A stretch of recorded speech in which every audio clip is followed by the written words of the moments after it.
Hello बच्चों, आइए इस प्रश्न को देखते हैं। दिए गए कथनों को पढ़िए और सही विकल्प का चयन कीजिए। कथन 1, मूल गोप मूल विभजोतक की मृदा के घर्षण से सुरक्षा करता है और इसकी बाहरी कोशिकाएं सतत रूप से नई कोशिकाओं द्वारा प्रतिस्थापित की जाती हैं। कथन 2, मृदा घर्षण के प्रभाव के कारण मूल गोप की बाह्य कोशिकाएं क्षतिग्रस्त होकर छिल जाती हैं और मूल विभजोतक ऊतक द्वारा उत्पन्न नई कोशिकाओं द्वारा प्रतिस्थापित कर दी जाती हैं। विकल्प ए, कथन 1 व 2 दोनों सही हैं।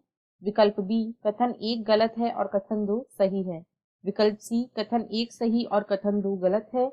या विकल्प डी, कथन 1 व 2 दोनों गलत हैं।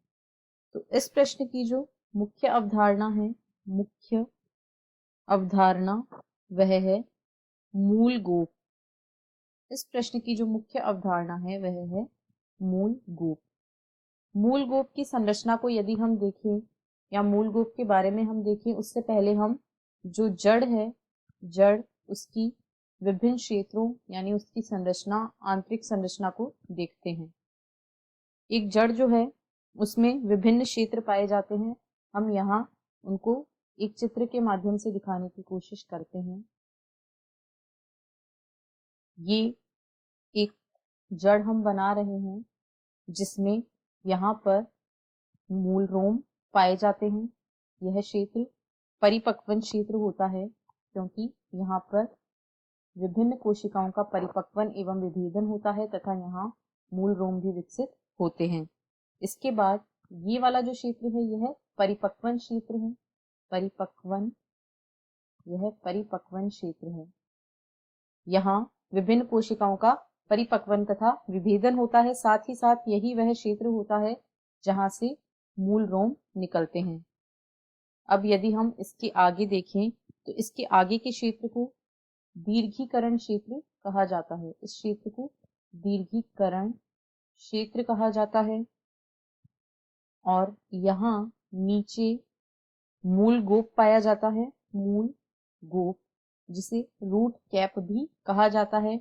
और यह जो है यह मेरिस्टेमेटिक या मेरिस्टेमी क्रिया क्षेत्र होता है। यानी ये जो मूल गोप है यह बढ़ती हुई जो जड़ होती है उसको सहारा प्रदान करता है और इसे क्षतिग्रस्त होने से बचाता है।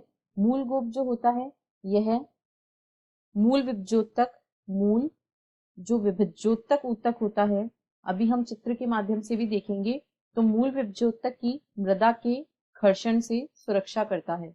जो कोशिकाएं विभजोतक क्षेत्र में पाई जाती हैं उनकी यह घर्षण से सुरक्षा करता है।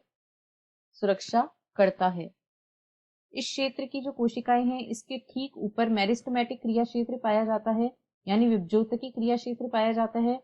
विभजोतकी क्षेत्र की कोशिकाएं लगातार विभाजित होती रहती हैं और नई कोशिकाओं का निर्माण करती रहती हैं। और इस प्रकार ये वाली जो क्षेत्र पाया जाता है मेरिस्टेमेटिक या विभजोतकी क्षेत्र, यह मूल गोप के बाहरी क्षेत्र में पाया जाता है और लगातार नई कोशिकाओं का निर्माण करता रहता है।